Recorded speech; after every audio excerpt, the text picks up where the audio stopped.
आऊं एॾो वॾो लेखक या अदीब न आहियां जो मां हर रोज़ लिखां ऐं माण्हुनि खे ॿुधायां।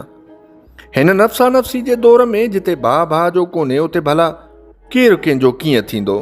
हीअ सिंध जेका पंहिंजो वजूद विञाइण वञी रही आहे, भला उहो केरु बचाईंदो। हिते केतिरनि ई उमेदुनि जा लाशा लावारस पियल आहिनि ऐं केतिरा ई अरमान कंहिं वाचूड़े में ख़ाक जियां उॾरियो वञनि ऐं के ख़्वाब वरी वारी जे ज़रड़नि जियां समुंड जे लहरुनि में लुड़ियो वञनि।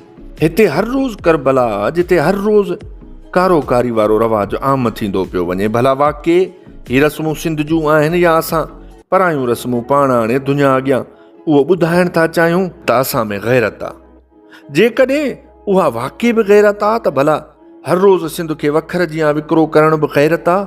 पंहिंजा नंग बुखिया ऐं उघाड़ा करे ॿियनि जे अॻियां हथ टंगाइण बि ग़ैरत आहे।